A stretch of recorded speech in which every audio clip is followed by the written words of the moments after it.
Hi, I'm Eric. I found my phone and welcome to another video. Today is 6 a.m. because, of course, Taylor Swift is dropping an album while I'm in Germany, which has a 6-hour time delay. I'm not trying to be the loudest because I have a host mother and a host dog, and I think they're trying to sleep. So I know my chaos that will undoubtedly happen from Taylor Swift's The Tortured Poets department. I'm gonna try to keep it minimal for now, and we'll see how things develop over time. I'm Swifty, you're Swifty. Let's just get into this video and see what she has to offer, because I don't want to wait any longer. I also have work later today, so we gotta get ready for that. Track number 1 is Fortnight featuring Post Malone. We're supposed to be sent away.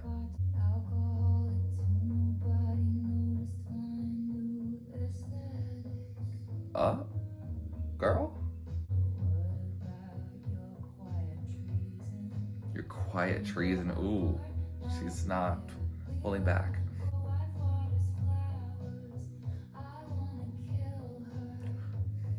Okay. Oh, the move on drug was temporary. Oh, is that Post Malone in the background there? Oh, for only a fortnight.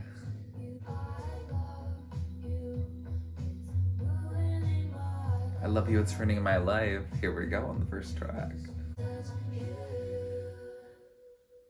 Oh, angelic way to end.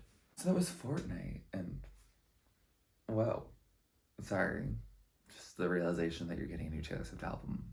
It always hits in a strange, exciting, but terrifying way. It was Fortnight, and I liked it. It was a very chill, vibe-y way to start the album, even though there's some very dark lyrics in it. The miracle move on drug was temporary. The I want to, the girl next door, I assume because she wants her lover. Then she also wants to not be with the person that she's with. I think it is very much a high infidelity type song where they are connecting together and, oh, I can only love you for a fortnight. I can't love you forever, because that's just not how the situation's playing out. This is really beautiful. It definitely is a song I could, ease into a little bit more. I mean, there are definitely some lyrics that are like, whoa, but it allows me to ease into it a little bit more than, say, if we started with Ready For It from Amputation. It's not that type of album, probably. I don't know, we're track 1 in of 16 tracks. But yeah, I'm excited to see where we go from here. Yeah, Post Malone was good on it. I did have the delusion after hearing Cowboy Carter, which great album, by the way. Listen to it if you'd like. But I was like, oh, maybe he'll go country. We'll see what happens. Maybe she'll make a country album. Maybe she'll make a rock album. I think it's just going to be pop. I'm not going to have that delusion in the same way that I had with Midnights. It's okay. We'll move from that. But yeah, I'm excited to see where we go next from here. But I liked how we had Post Malone. The backing vocals for it were good. I honestly didn't comprehend much of his original part, but that's what more listening is for. Track number 2 is The Tortured Poets Department, the title track.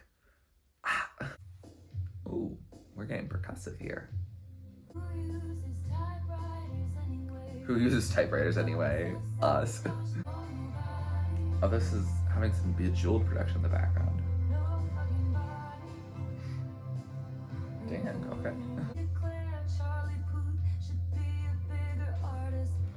Charlie Puth should be a bigger artist?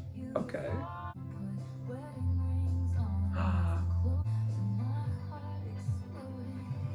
Closest I've come to my heart exploding. Gasp. I do not know who those people are. Ooh, that was a nice drop. From the Tortured Poets Department. So that was the Tortured Poets Department.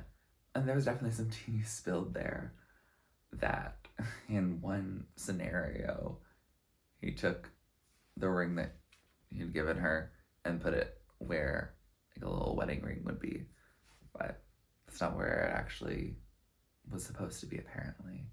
But she thought about everything in her whole life, and yeah, it seemed like this is definitely in memoriam of the relationship. We knew this would happen with the aesthetics of this album, the time of this album coming out, just the aesthetics, Torture Poet Department. Definitely the title track was going to have something to do with probably Joe and Taylor breaking up. I'm not really going to speculate on the relationship. I don't really find that of any value, really. I don't really want to send any hate towards Joe. You know, this is just a songwriter, a wonderful, amazing singer, songwriter. But at the end of the day, someone just processing their feelings through art. And I'm not going to make that have effects on other people in the way of like, you know, like doxing and threats. So don't do that. If you watch me and you do that, I don't want you to watch me anymore. Like, that's just not cool. Please stop doing that. But the Tortured Poets Department, yeah, this was very Midnight's. This was a very Midnight's coded song. I wonder if this album, so far, these first two songs have been very kind of like Midnight's again, in terms of the sonics, at least. So I'm curious to see whether that's going to continue throughout the album or if we're going to get into some new sounds, how sonically cohesive we're going to be. And yeah, I'm very curious on that. But it seems like there's some tea spilled here. I can't really get onto it. I'm still waking up, frankly. So yeah, I gotta still continue thinking about it and listening to it more to really get into it. The chaos of who uses typewriters anyway was very funny because I feel like that was us when we're like, why is she using a typewriter for this? But yeah, I guess it makes sense within the lyrics of the song. I wonder if he actually did have a typewriter. Track number 3, My Boy Only Breaks His Favorite Toys. Sounds depressing. I'm in. Here we go again. Ooh, that acapella moment at the beginning. Yes. Your plastic smile. So it's fake. I'm queen of sandcastles he destroys. Ooh. He runs because he loves me. Ooh, toxic. There's danger in the heat of my touch. Ooh. I like this breakdown in the chorus. Once I fix me, he's gonna miss me. Ooh. That was My Boy Only Breaks His Favorite Toys. And that was toxic. It's like, oh, well, it only breaks the ones that he finds are his favorite, you know? But also just seeming like there's a destructive tendency in that once she fixes herself, he's gonna miss her. Oh, God. Yeah. I shouldn't listen to this song at the current moment. Let's just say that. It's not healthy for me to do so. But I'm glad that she's processing. I'm kind of intrigued right now about how I'm going to feel about this album altogether. But I think right now I'm not like connecting to her lyrics that much. Maybe it's just because it's literally 6:30 right now. Me dissociating from my own personal life though. So that's also definitely a possibility. Track number 4 is a Down Bad. Ooh, what is this production? Ooh, that was pretty. Down bad crying at the gym. Kind of a mood. Okay, it would make a difference, girl. Hey, this is just kind of a vibe right now. This is giving the Fortnite energy from before.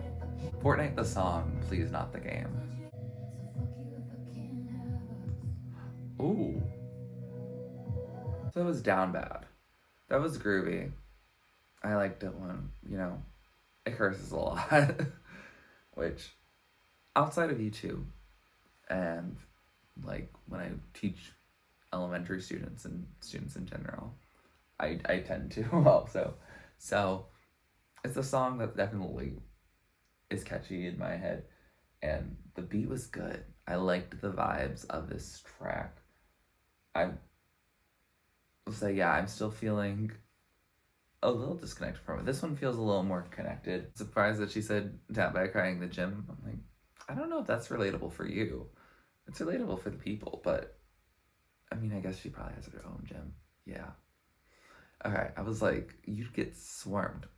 So, yeah, I'm just picturing her at like the local community gym and I'm just like on like an elliptical and just like bawling. That would be quite an image. But yeah, she got angry here, but like definitely in the calm angry. I don't know. It was definitely low key anger. I mean, she literally was just like, "F you, if I can't have us." So, like, that is very active anger, but the song is not that intense in terms of the production of it. So it's not like we're getting a rock moment where it's like, but yeah, I like this one. I think this is either this or Fortnight is probably my favorite so far. But you know, we still got 3/4 of an album to go. Track number 5 is So Long London, which devastating title, knowing what we know, and also it's track 5. So brace yourself. Oh, not some angelic notes. Oh, we're picking it up a bit. Hold him in tighter each time he was drifting away. Ooh. Oh, I shouldn't hear this today. Didn't opt in to be your odd man out. I found it. Ooh, opt in to be your odd man out. You swore that you loved me, but where were the Ooh, clues? beat just left.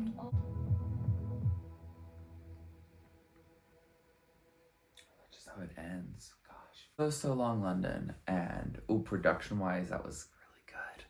Oh, that was really good, and I related to this song a lot. Not in the way of it being London, because I don't have any British romantic affairs in my past or my present. Maybe my future, but what lyric really stuck out to me? Oh, I forgot it immediately because, yeah, it's not like she ever lightens the load in terms of lyrical content. Oh, it was the part of the anxious attachment style of the you shouldn't be scared every day that he wants to leave. Like, you should just like know that you're secure in that. And I'm so upset that I wasted so much of my youth on you for free. Oh, gosh, yeah. Definitely moments that I can feel as someone who's still living through their youth and sometimes still wasting it. Yeah, this one hit. I actually thought this one would be the one that would be perhaps the least relatable. I thought it would be the most on the nose of the songs because, you know, this album is almost undoubtedly about her breakup with her most recent long-term ex. And yeah, I thought that So Long London, the track 5, you know, being like as emotional as it was, and also calling London by name, that it would very much be something that would be kind of the All Too Well, where you get like the whole story of how she feels about the relationship, generally speaking, in the one song.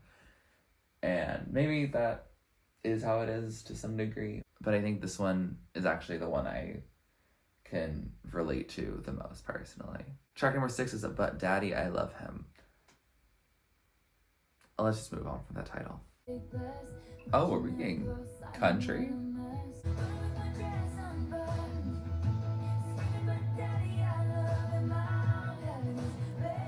She's so country. The elders had convened. Oh.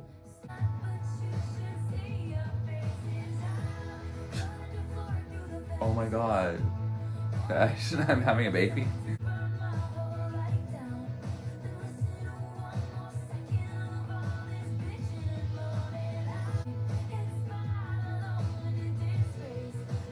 It's mine alone to disgrace. I can do what I want. So it's But Daddy, I Love Him, and you should see your faces. Good lord. First of all, that did not feel like 5.5 minutes. I'm impressed. That feels like it was like 4 minutes max. That was, I don't know, I think the shock was still here. she went country. I was thinking, okay, we get another like Midnight's release. Fine. Like, we'll live. But no, debut TV is gonna be some fun, I'm sure. This really sounded like if this was a movie or some Fearless outtake, except for definitely more mature. Like if her at 18 had finished school top of her class valedictorian. Yes. But then still was heavily unhinged in her personal romantic endeavors. Because, oh my gosh. I mean, I think this is a story. Yeah, but the idea of like, I'm having his baby. No, I'm not. But you should see your face. Like, just the, like, small town scandal. She's having a baby at like 16 with this man that no one trusts.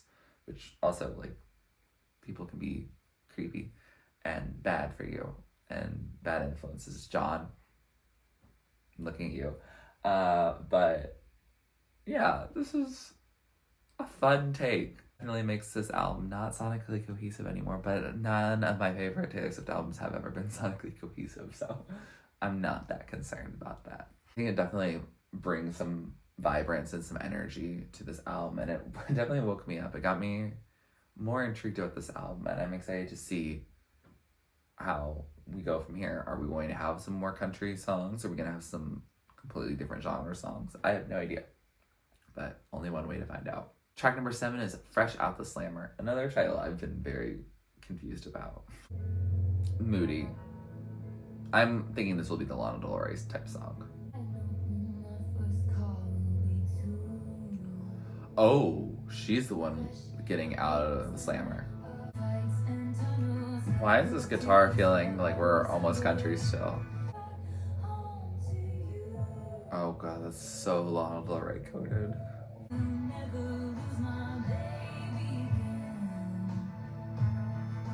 Never lose my baby again. Oh, speed switch. So this Fresh Out of Slammer, definitely a song I need to listen through again.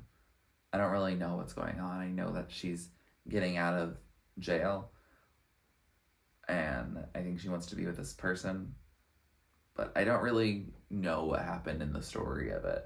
I think I missed some key details, but I think repeated parts I completely understood the first time, but I don't know.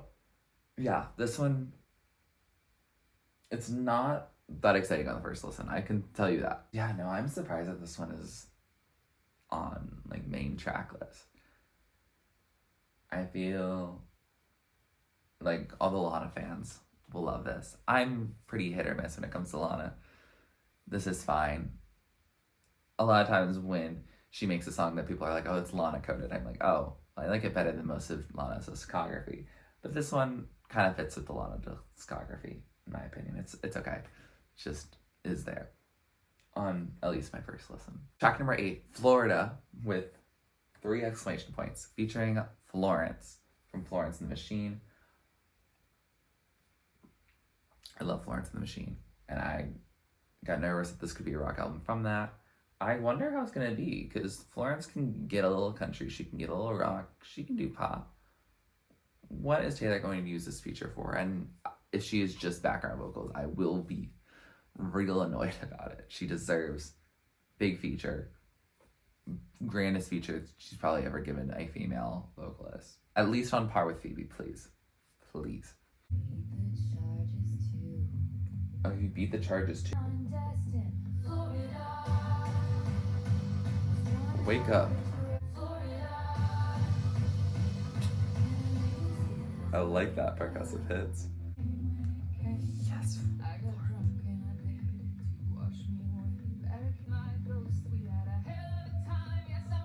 Yeah, we had a hell of a time. That was wonderful. I had a great freaking time with that. Good Lord. Is that the best, like, most complete female feature we've had on our project so far? Okay. They gave Lana and the more Lana Del Rey remix, so that was after fans were like, come on. Florence Oh, sorry. This was Florence's song that Taylor Swift gets a fun feature. But they did, like, the instrumental was so Florence. Like, it worked perfectly with her.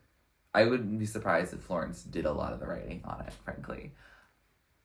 Even some of, like, the Taylor Swift, like, vocal modulations and stuff was very Florence. It's like, that's how Florence does it.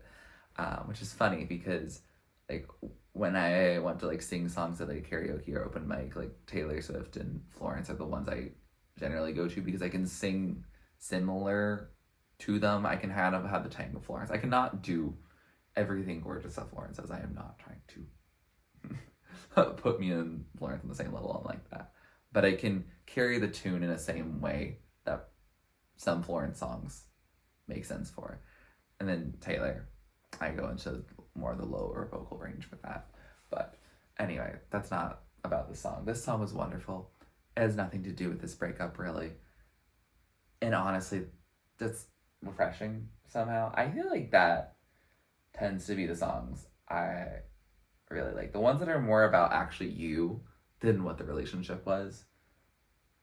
Yeah, no, that Florida song is good. It's about really trying to get out of your hometown or just like this like monotony of everyday life, and you're just like, I am working my whole life just like being like, this is fine, just to get like the excitement, the sheer joy, like the real life moments, like the moments that you're going to cherish forever. You have to work towards getting those, not necessarily just by like, I don't know, having a happy part of a relationship through working through that. Also just in our capitalist society and all that. And yeah, you're trying to weather the storm that's happening back in your hometown in Texas by going to Florida. This is definitely not based specifically on personal experience. I don't think it's directly like that. But like, oh gosh, the song is very relatable. As you might know, I'm not from New York originally, and I'm also not in the United States right now. I'm trying to weather the storm that's happening out in America right now. I will be back before November 2024, so Florida works better sonically in the song, like phonetically and how the cadence of the word is, but definitely is like kind of like a Vegas moment where it's like you're going to have regrets there. You're going to just try to like forget your woes. Kind of like when you go to a big city or you're on vacation, like that's still the same you on vacation, but maybe you'll get distracted a bit and that will be for the best. So for them, it's Florida. And for me, it's a wonderful song that most heavily relatable on this album. And I'm glad that we get a collaboration between them that doesn't feel bad or lackluster in any way. I'm actually really excited about this song. This is by far my favorite one so far, by far. Now we're going into what side C or side 3 was, which is the part I claimed entirely because all the titles, I'm scared about them. But track number 9 is Guilty as Sin. I feel like I've seen that same progressive beat. We've already...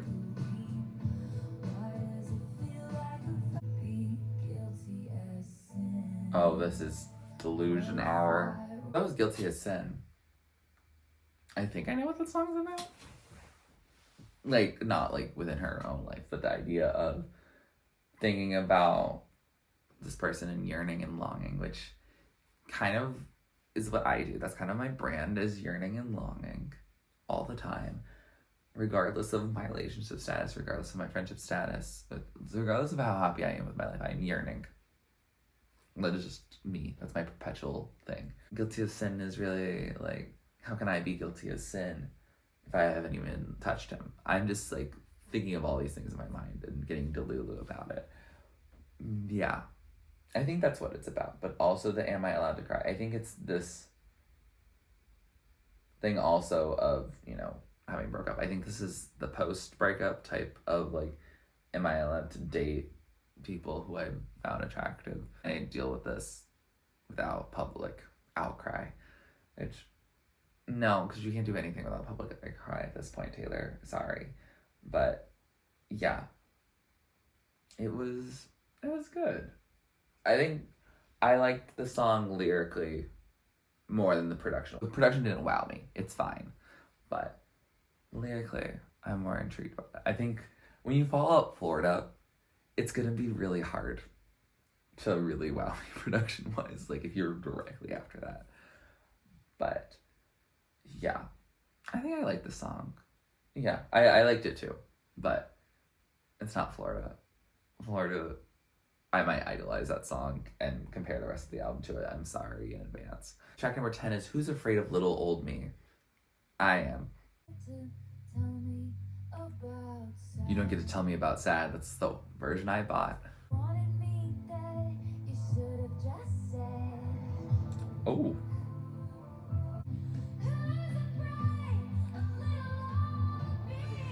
Oh, yes. You should be. Let's hear one more joke. Let's hear one more joke. Okay. It's not about me, but what if it is? But what if it is? Main character moment. So that was Who's Afraid of Little Old Me, and my computer is maybe overheating, but we're not gonna let that stop us. But yeah, this song, ooh, it builds and it has a lot in it for sure.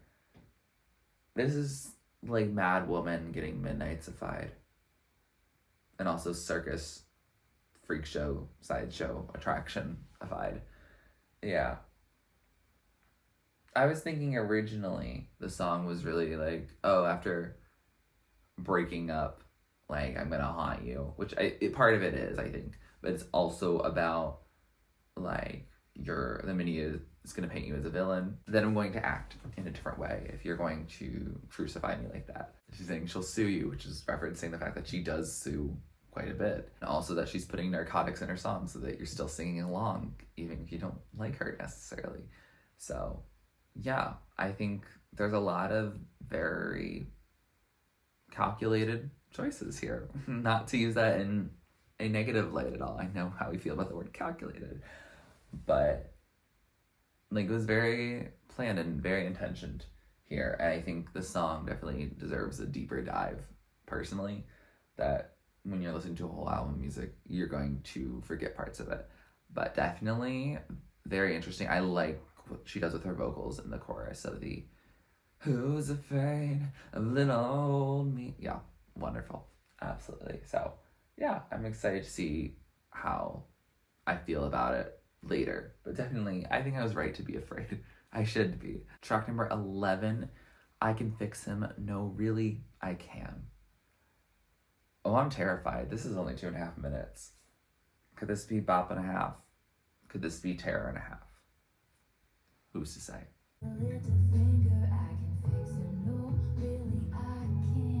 Oh, this is loml coded, isn't it? Ooh, that ad-lib vocal is nice. Can fix him, no, really, I can. Oh, maybe I can't. Ooh. That was I Can Fix Him, no, really, I can. It's fine. It's Lana coded. Yeah, it's a little country-esque, but she really likes herself a cowboy, and I don't know. Maybe this is me speculating, but at least from being in Europe now, I'm like, there's not a single person that I've even encountered on the street that I could consider having the personality of the man she's speaking about in this song.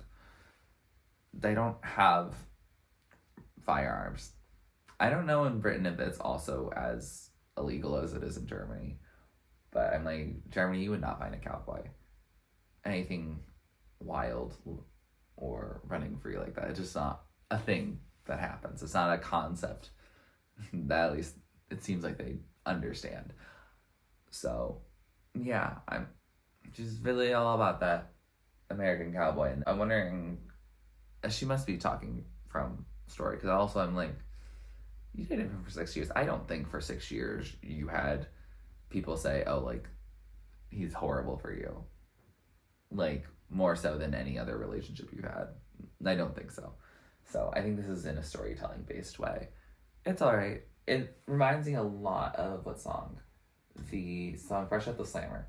Yeah. They're both songs that I'm like, you know, like they're fine. I understand they contribute to the mood you're trying to put into this album, but I don't know if I necessarily resonate with them that much, which is disappointing because I said in my blind title rankings where I said, oh, I only know these titles, here's how I'm ranking them. I put I Can Fix Them, No Really I Can at the top. I know it's not going to be my top. I don't see how it would be my top, but, you know, anything could change. Track number 12, LOML. I assume that stands for Love of My Life, but we won't know until we hear it. We were just kids, babe. Oh, reconnecting old flames. One kiss to getting married. Wow. Escalation. Mr. Steal You Girl. Ooh, she has that Mr. trend continuing.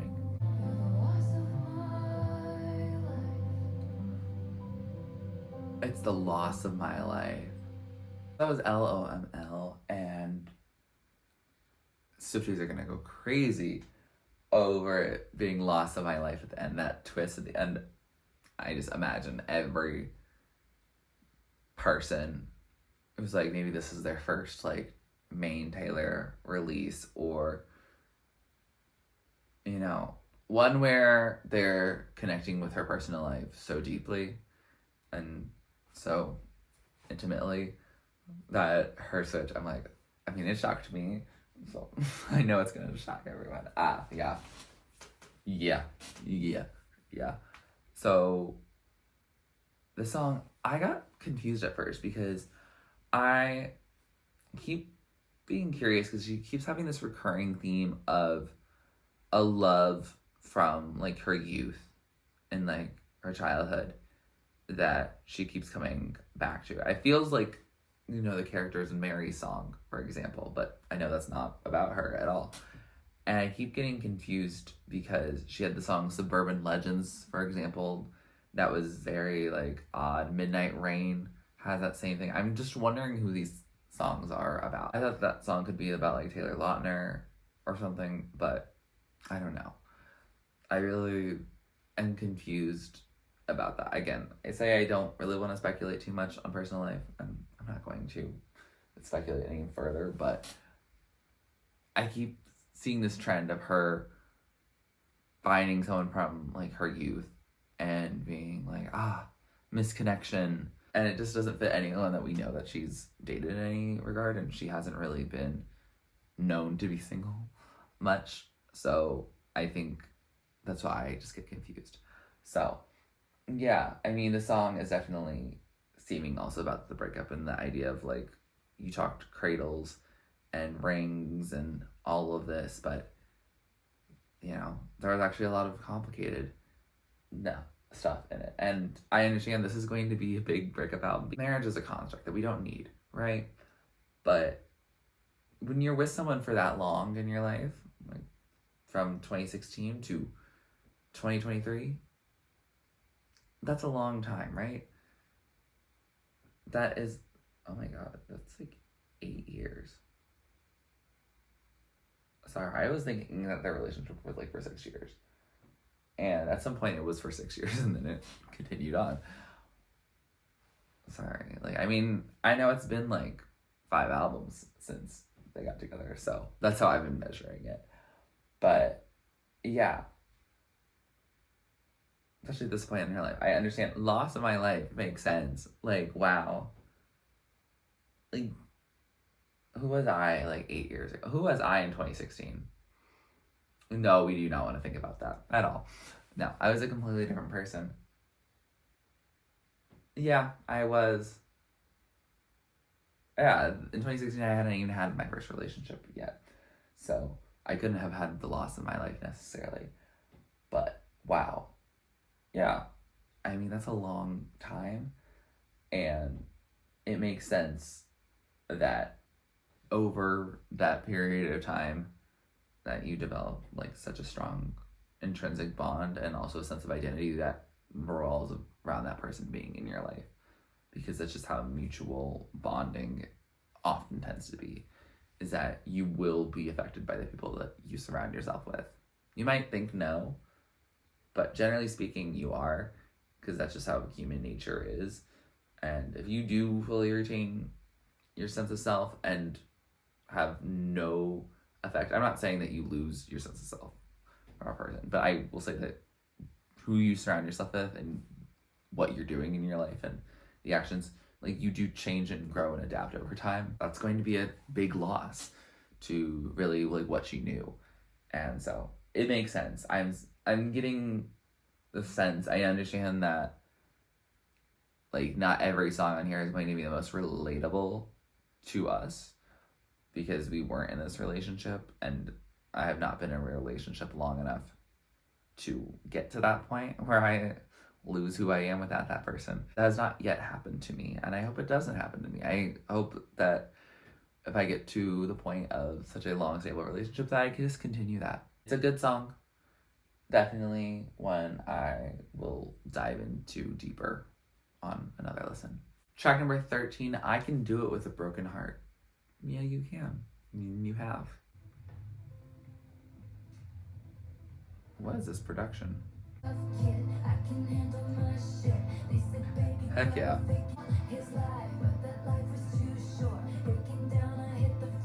Oh, this is a Now That We Don't Talk. With a broken heart. Oh, I sped up.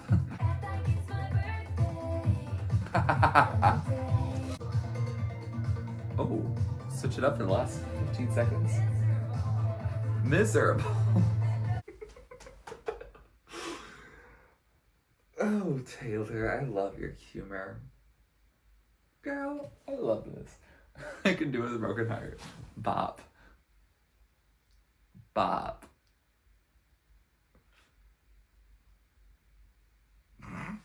For this album, you guys were like, oh, she left her glitter gel pen in the Midnight's room. We're not getting any of those songs on the new album. And I'm like, no, she wrote this in her fountain pen, and then she completely wrote over it in glitter gel pen. That is this song. Oh, this is fun. This is fun. It's depressing as hell.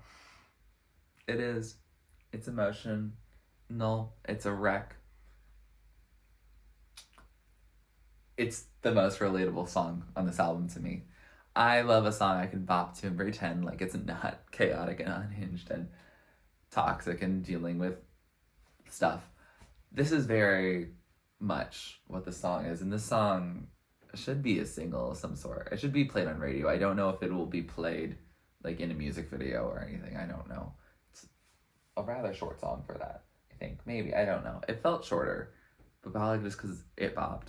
I like this song a lot. Yeah, no, this song was great. It is very relatable, extremely relatable to current feelings and current developments in my life.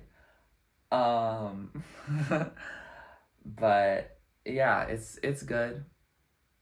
And I mean, it's enjoyable, it's fun. It builds on the Midnight's production. These are sister albums. I think the idea of like Midnight's was like, oh, we almost broke up, but we stayed together. And then Trisha's Post department was like, actually, no, we broke up now. We're done. And yeah, I think you can have these similar vibes to it. And I think, yeah, it's a good song. And I like, oh, the end part. I almost forgot the end part where she's like, I'm miserable. And no one knows. I cried, but I'm so productive. So true. You are a productive, girl. You can take a break. Like, you don't have to do all these things. You don't. But you can, I guess. And I think the last part was, you can't come for my job, which is so funny. Very self-aware queen on this. She's becoming very, like, self-aware in terms of songs. Like, very, like, self-referential. She had that, and she also had the narcotics in my songs line. So she's often like putting herself also like, oh, I am an entertainer, and putting this into the song. And well, she's had that to some degree before. Like, she's definitely referenced herself in music before. But I think referencing herself as the artist rather than just as like the person, Taylor Swift herself, I think has been a fairly new phenomenon, I would say. So, yeah, I think that's an interesting thing to note. But altogether, Bob's going to be one of the highlights for sure. Track number 14, The Smallest Man Who Ever Lived. I'm ready for some tea. Was any of it true? Ooh. We're going to start like that? Was that guy? What? Now you know what it feels like. And you know what it feels like. Ooh. A message to the smallest man who ever lived. Someone give a message to the smallest man who ever lived. Yikes. He's sent by someone who wanted me dead. Ooh. And 50 years will all this be declassified. 50 years will this be declassified. You deserve prison, but you won't get time. You deserve prison. That was the smallest man of who ever lived, and she's still mad. Honestly, she really hasn't had a lot of songs in here that were really mad. More sad. Mad? Yeah, no. This one, she's angry. I'm confused because there's a lot of stuff in this song. The 50 years being declassified, I was like, ooh, American US government reference? True. And also definitely leading into the themes of this album.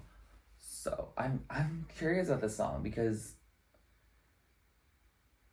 well, I guess the relationship didn't end amicably, but I don't know. The what you did type thing was very much, it felt very like, oh, this very specific interaction happened. So yeah, I mean, men suck at the end of the day, but, and there was definitely some tea spilled here. I think I really did get what I wanted in that, but I definitely need to listen to it more to process it all. It kind of came fast, and I liked the build-up though. Oh, that production was good. I said we could get country, we could get rock, and we've gotten elements of both. But Daddy I Love Him is very country. But we get some moments where we're like, wake up, it's time. He said in every measure. I mean, I'm not gonna speculate, but you will. Track number 15, The Alchemy. So when I touch down, Ooh. amateurs and cut up from the team. Who are we to fight the alchemy? There's too much chemistry between us. So that was The Alchemy. Relatable. Anyway, yeah, this is about misconnection. That was working before, but, you know, fizzled out or just stopped for whatever reason. I would assume this is some sort of consistent hookup of some sort, but yeah, that's my speculation, I guess. But yeah, you know, when it's working, it's working. And mind your business. Really should stop speculating, obviously. But this is not about Joe. I can say that because that doesn't make any sense within the context of it.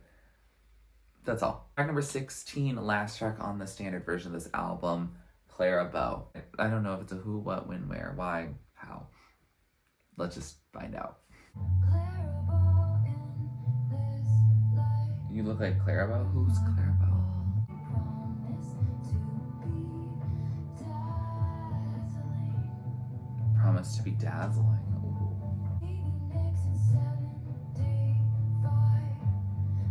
You look like Stevie Nicks. You look like Taylor Swift in this light.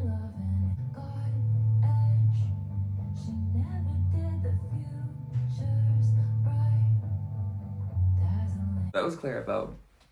Okay. I'll give you my thoughts before and after that last line. That before, I was like, okay, she's giving fodder to the Gaylors who will love. But I was like, oh no, she's gonna be like, oh, this is from the perspective of a man. And yes, it definitely is, I think. But this end part with the, you look like Taylor Swift, you have edge that she never did. Like, she's being shady. She's calling herself basic. Like, not as alternative. Which, like, there, she's not as alternative. She is quite literally, I think, what, number 2 on Spotify monthly listeners, and probably with this album she'll get to number 1. again. So yeah, we'll have to dissect that a little bit more. But I was thinking this was more of a sense of, I don't know, maybe like Travis or like the future man, like trying to suit her and try to move on. But I'm confused with that last line. And I will let that be something that we can speculate on. There's a lot to speculate on here. So I'm going to leave that up to the experts or people who just have more time on their hands, because I gotta get ready for work. With that said, we have finished this album, and good Lord, I'm just looking at this track list. We just went through a journey, didn't we? We really did. There's a lot of things in here, and I think it's a record that she definitely needed to make. I feel like I'm torn in this way, in the same way that some people were torn about Reputation when they heard it. But the thing is that Reputation aged well, in my opinion. It just did. Even with the breakup happening, it was just really good, and every song sounded different, but like also cohesive together. It was sonically cohesive, but it was also very lyrically cohesive, and it was fun. It was chaotic. There's some chaos in here for sure. I'm trying to figure out, because it really is an album that feels like it plays on midnights a lot, and I think that's because, you know, you got your Jack Antonoff, you have a little bit of Aaron Dessner, I think, also in here too. But I think Aaron Dessner is probably where the songs sound a little different. Yeah, that would make sense. They sound a little more like the Lana Del Rey cosplay. Album is good, and I will be listening to many songs from it. I will definitely listen to it all at least one more time before getting out to you guys, and in headphones where I will hear all the details. Maybe also shuffle it just to see how like the order really matters. But there's definitely some stuff that I think requires some growing on it, and I think there's also some songs on here that, while they all have like great lines, there's a lot of like similar themes of, you know, this breakup, which makes sense. This is a lot for her to deal with, and she's going to put that out into song. Like, she did that before. This is not a surprise to us. This is not news to us in any regard. I think it just means that, you know, that's going to preoccupy her time in this record. And as someone who likes to hear a lot of different themes, that can be tricky. I know, like, Reputation, for example, does have a lot of, like, this falling in love song. Some people found it repetitive. But I think the way that each song tells that story can be different, which I think is different. Because I think sometimes here it's like, oh, she's angry, she's telling it in a sad way. Like, she has similar moods and similar sounds with it and the same message, where in past albums she might cut one of them or leave one to a deluxe. And here, she's putting them here.